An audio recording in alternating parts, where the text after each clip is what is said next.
Here we will find some dimension of some different spaces.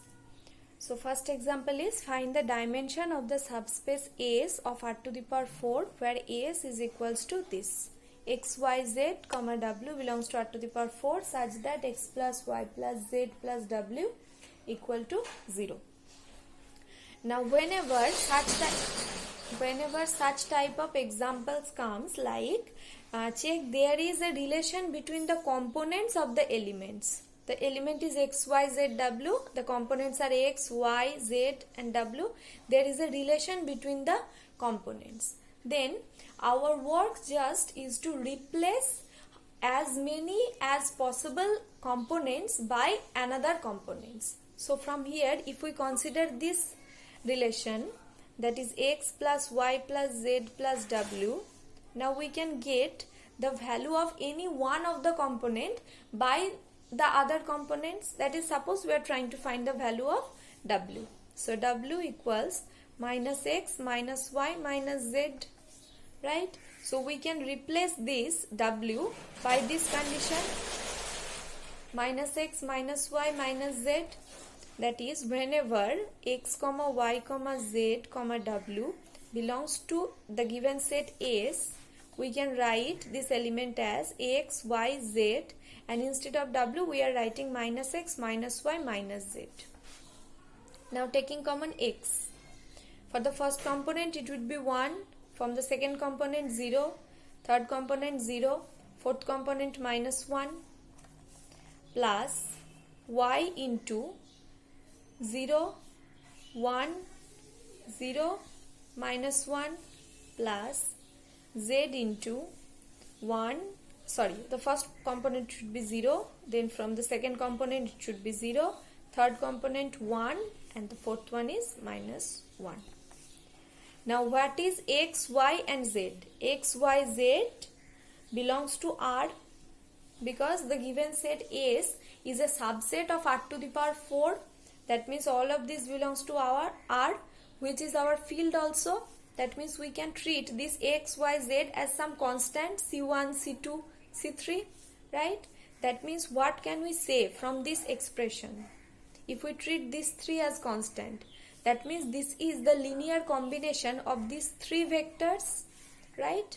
And we have chosen any vector from S, any vector x, y, z, w from S. And we can see that any vector of S can be expressed as the linear combination of these three vectors. So in the next line we can write S equals the linear combination of these three vectors, 1, 0, 0, minus 1, 0, 1, 0, minus 1, then 0, 0, 1, minus 1. Right? S is the linear span of these three vectors. Now the second condition for being a basis is complete. Now we just need to check these three vectors are linearly independent or not. If so, then this will form a basis for our given space S. Okay. So for checking this is linearly independent or not, starting with C1 into the first vector plus C2 into the second vector plus C3 into the third vector equals theta. So we can write C1, first component C1 equals 0, then the second component C2 equals 0, from the third component C3 equals 0, and from the fourth component minus C1 minus C2 minus C3 equals 0. That means ultimately we get C1 0, C2 0, C3 0. That is, the set is linearly independent. So this set of vectors will form a basis for our given subspace capital S. So 1, 0, 0, minus 1, comma 0, 1, 0, minus 1, comma 0, 0, 1, minus 1 is a basis of capital S. Okay. And what is the number of elements in S? 1, 2 and 3. So dimension of S will be equal to 3. This is the required result.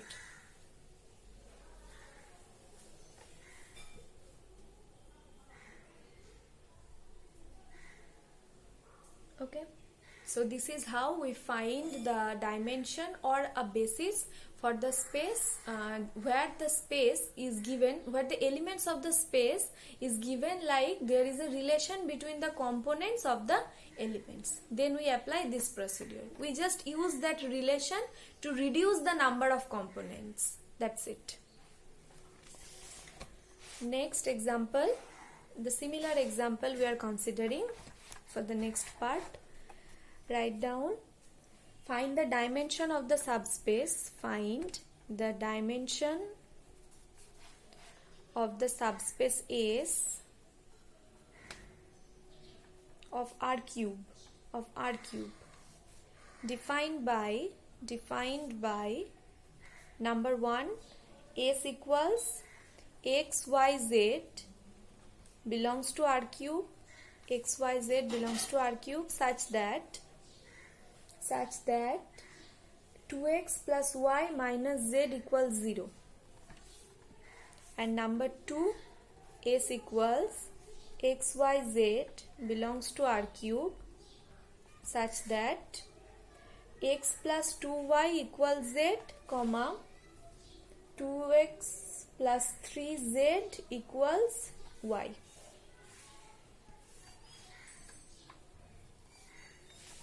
For the first example, one condition is given. For the second example, two conditions are given. So let's solve the first one first. Exactly the solution exactly like the previous one. Here the condition given as 2x plus y minus z equals 0. So starting with this, 2x plus y minus z equals 0. Now from here we can get the value of any one of the components. We are taking the value of z. You can take the value of y also, x also, whatever you want.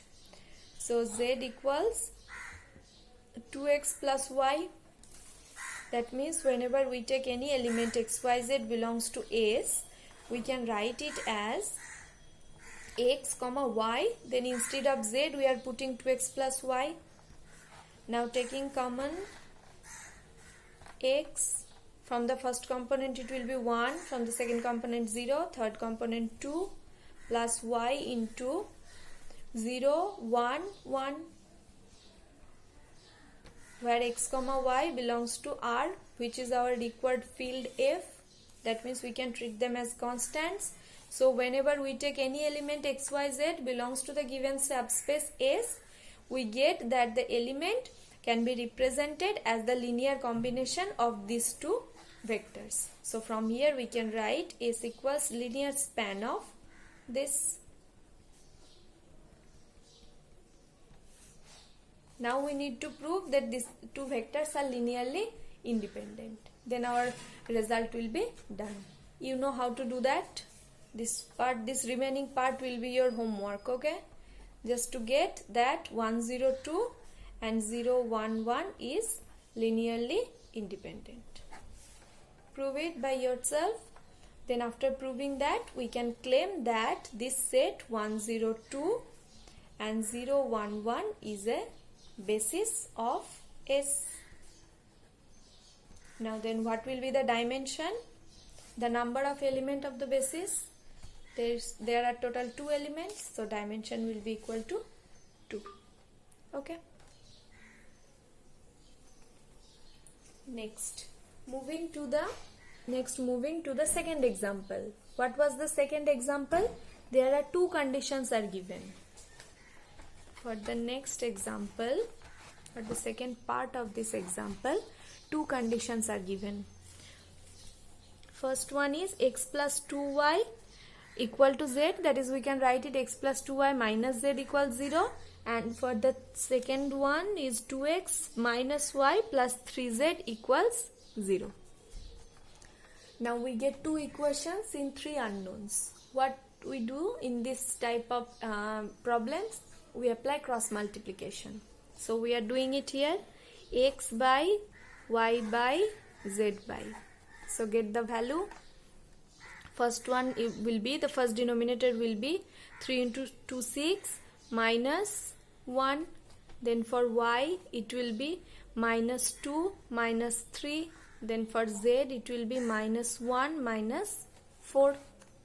So it will be x by 5 equal to y by minus 5 equal to z by minus 5 equal to what we can say, taking common 5, we can say x by y equal to y by minus 1 equal to z by minus 1 equal to some k, say, right? So from there we can say that x will take the value k, y will take the value minus k, and z will also take the value minus 1. That means whenever we take any element x comma y comma z from the set capital S, it will take this value like this, not minus 1, sorry, minus k. It will take this value like this, k comma minus k comma minus k. So we are writing in the next line,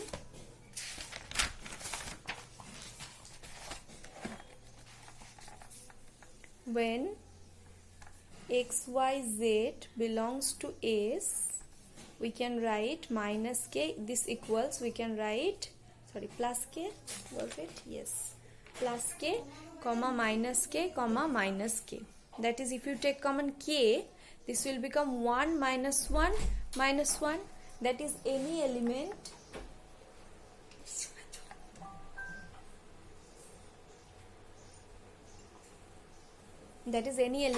from S can be written as k into this quantity, where k is a constant. That means we can write, whenever we consider any element from S, it is the linear combination of this single element 1 minus 1 minus 1. So from there we can write S equals the linear span of this.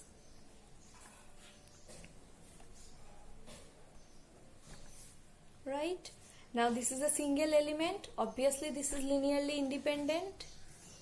That means this set is linearly independent. So from there we can write this singleton set 1 minus 1 minus 1. This vector is a basis of S. And what will be the dimension here? Number of element is 1, so the dimension will be equal to 1.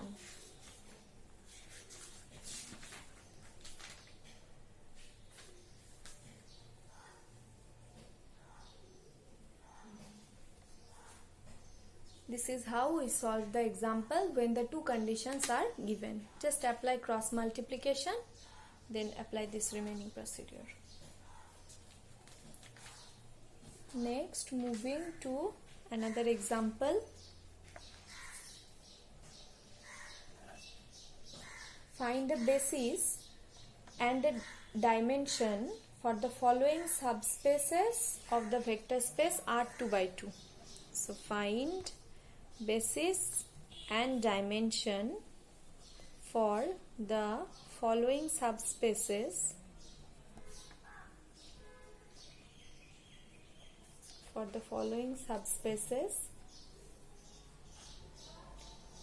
S of R2 by 2, where number 1, S equals ABCD, such that ABCD belongs to R2 by 2 obviously, such that A plus B equals 0. This is number 1. Next, number 2, S equals ABCD belongs to R2 by 2 such that A equals D equals 0. Number 3, S equals the set of all 2 by 2 real diagonal matrices. Number 4, S equals the set of all 2 by 2 real symmetric matrices. And number 5, S equals the set of all 2 by 2 real skew symmetric matrices. These are total 5 examples, that is 5 type of subspaces of R2 by 2. We need to find their dimension and basis. Okay, so starting with the first one, the number 1. Here check, a condition given, right? A condition given about the components of our element ABCD. The condition is a plus b should be equal to 0. So whenever a condition is given, we just apply the previous procedure, that is we want to replace as much possible components by another components just to reduce them. So starting with example number 1.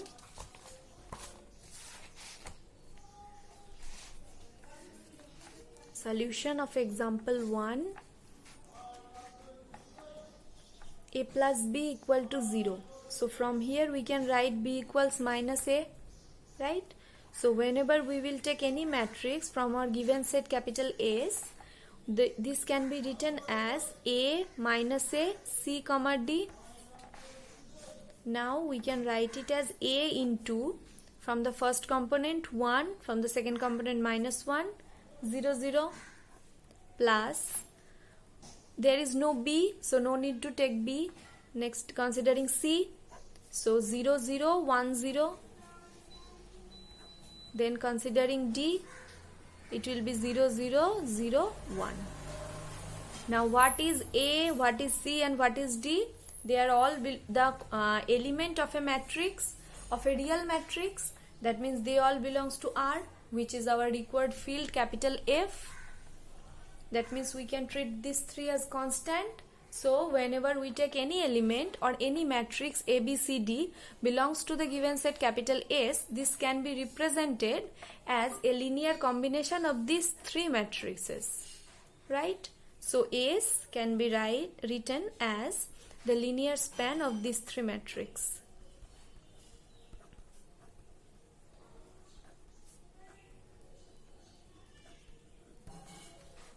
Now we need to prove this and this is linearly independent. That's it. Then our work will be done. So for that reason, considering the exactly same procedure, considering this plus C2 into this plus C3 into this equals theta. Theta means 0 0 0 0.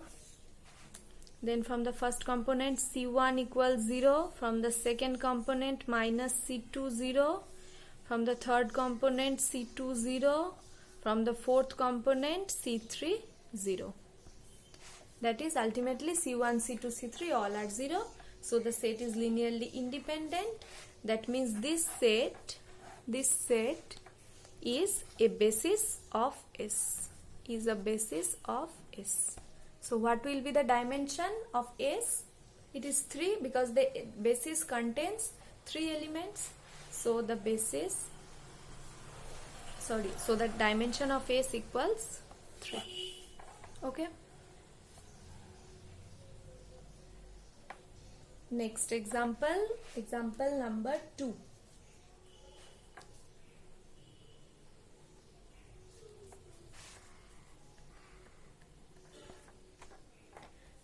For 2, the equation is given as a comma d equal to 0. So the condition is given as a equal to 0 and d equal to 0, right?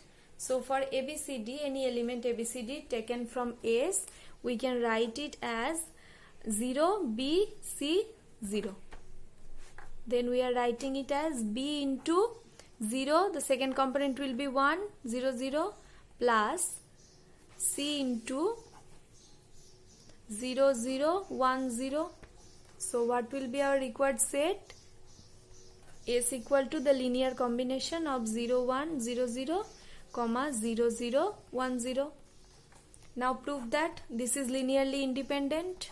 This set is linearly independent. You know how to prove that. Obviously this will be linearly independent. We can just check it. By checking it we can say this, because whenever we will take C1 into this plus C2 into this equals 0, from there you will get C1 0 and from here you will get C3 0. That's it. C2 0. That's it. So this set will be linearly independent. That means this is form a basis for S. So this set 0 1 0 0 comma 0 0 1 0 is a basis of S. So the dimension of S will be equal to 2. dimension of S will be equal to 2. Okay, so whenever question comes like some conditions given about the elements of matrices, we solve them like this. Next example was the third one, the set of all 2 by 2 real diagonal matrices. How will we solve it?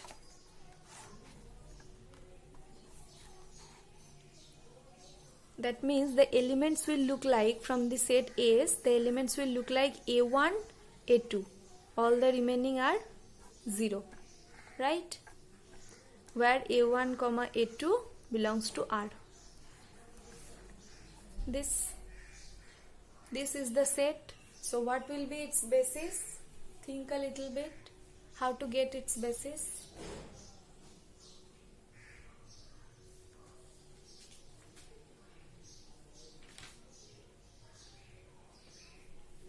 The basis will be, just take one element,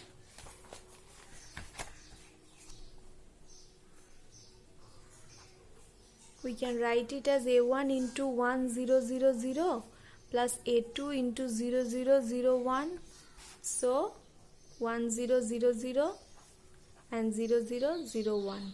Clearly the set is linearly independent and it is also generating the given set S. So this will be a basis of S. Dimension clearly is 2. Next was number 4, which states that the set of all 2 by 2 real symmetric matrices. Now there is another procedure how to find the elements for symmetric matrices. What does it mean by symmetric matrix? Symmetric matrix means A transpose equal to A, right? So whenever we are considering, suppose any matrix, this is our principal diagonal. A transpose means whenever we are considering the transpose, this element and this element will be same. Then this and this will be same. This and this and this will be same, right? This is mean by transposing elements or symmetric matrices. Symmetric means whenever we are considering the transpose, they should be same. That means symmetric means this is symmetric with respect to the principal diagonal.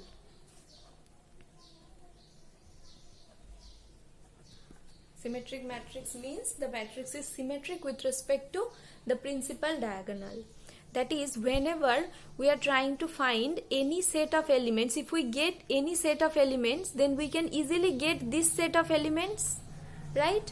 If we divide the matrix along with the principal diagonal, and if we get one side of that diagonal, easily we can get another side of that diagonal because they are same set of elements. So at first considering what are the total number of elements of the set A when A is a symmetric matrix. Suppose A is of n by n symmetric matrix.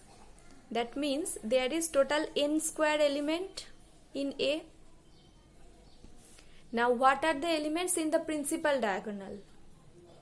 In an n by n matrix, the diagonal contains total n elements. So n elements in the diagonal.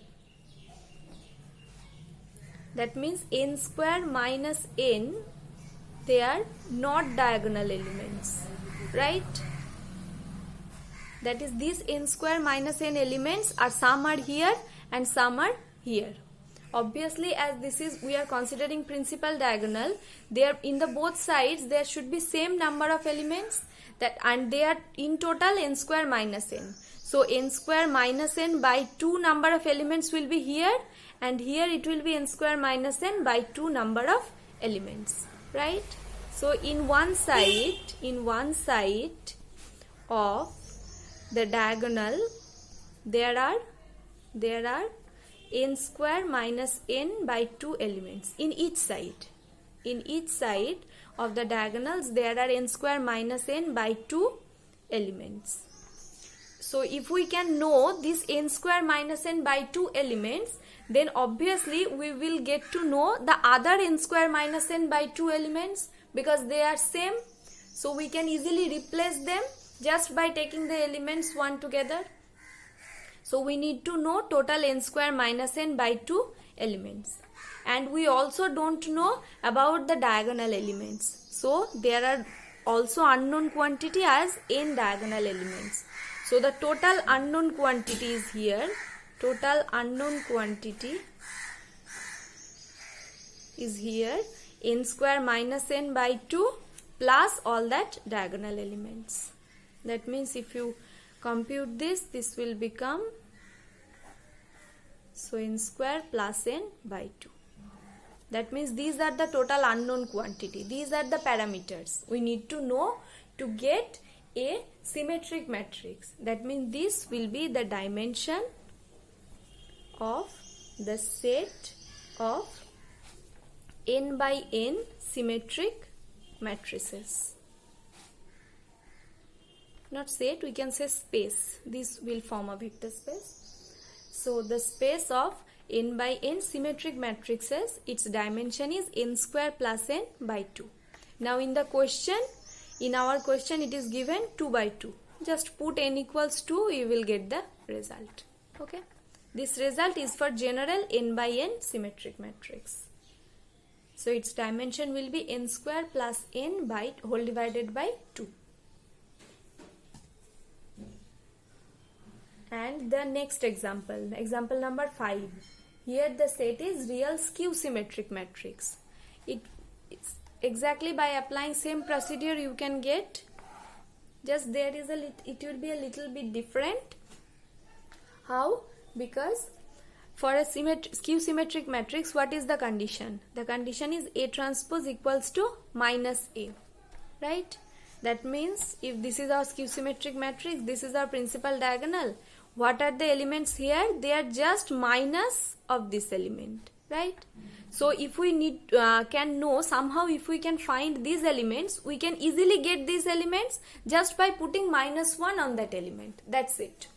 So here are total n elements in the diagonal, and all the total remaining elements are n square. Total element is n square total, and diagonal element is n, right? So here will be n square minus n by 2, and here is also n square minus n by 2 elements, and just by putting minus with this element you will get here results. So we just need to know n square minus n by 2 elements and the diagonal element, right? But for a skew symmetric matrix, the diagonal is always 0. If you can remember this property of skew symmetric matrix, for a skew symmetric matrix, diagonal element is equal to 0. If you can't remember this, you can check it in the matrix chapter. Here it is given. For a skew symmetric matrix, diagonal elements are all 0. So no need to know that all n diagonal elements, because they are already 0, we know them.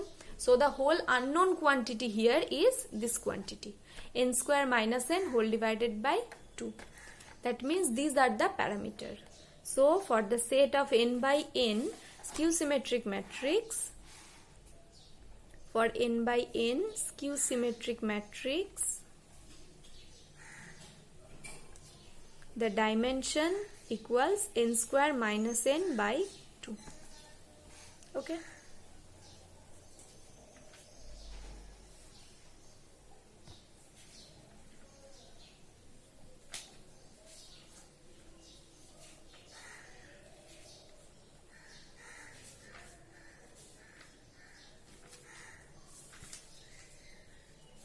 Next example, there is a theory which is called replacement theorem. We won't prove it now. We just consider the statement and we will check some application of replacement theorem. Okay. Replacement theorem, what does it state? It states that suppose we have a vector space V and the basis for the vector space is alpha 1, alpha 2, dot dot alpha n. It's a basis of V over a field F, obviously, and a non-zero vector V can be expressed as non-zero vector beta of V can be expressed as the elements of the basis. It is always possible that is beta be a non-zero element or non-zero vector of V such that beta is expressed as C1 alpha 1 plus C2 alpha 2 dot dot Cn alpha n. This is always possible because alpha 1 alpha 2 alpha n is a basis. So each element can be expressed as the linear combination of the basis element. So beta is written here, suppose. And let Cj not equal to 0. Let Cj not equal to 0. Then beta can replace alpha j in the basis. Beta can replace alpha j in the basis. This is the statement of replacement theorem. Now we will try to understand it a little bit. What does it trying to say? Let V is a vector space and given alpha 1 alpha 2 alpha n is a basis, and we are considering any non-zero vector beta. Okay, then as it is a vector of V and it is a basis of V, so beta can be expressed as a linear combination of the basis elements. So suppose this is the expression of linear combination. Now all these constants C1, C2, Cn cannot be 0 because all of this if equal to 0, then beta will becomes to theta. But it is given that beta should be a non-zero vector, so at least one of them must be non-zero. At least C1, C2, Cn, at least one of them must be non-zero. Let us take Cj not equal to 0. Then that means Cj plus alpha j, there is some term Cj into alpha j plus dot dot and the other terms. So then this alpha j can be replaced by beta. That means the new basis will be, the new basis can be alpha 1 alpha 2 dot dot alpha j minus 1, and instead of alpha j we can write beta. So beta then alpha j plus 1 dot dot alpha n. This is called replacement theorem. That means one element of the basis can be replaced by another vector beta, where beta satisfying this condition. Okay, this is basically replacement theorem's statement. Now we will prove the theorems later in the next lecture. Now we need to check some example, that is how to use that replacement theorem in examples. So write down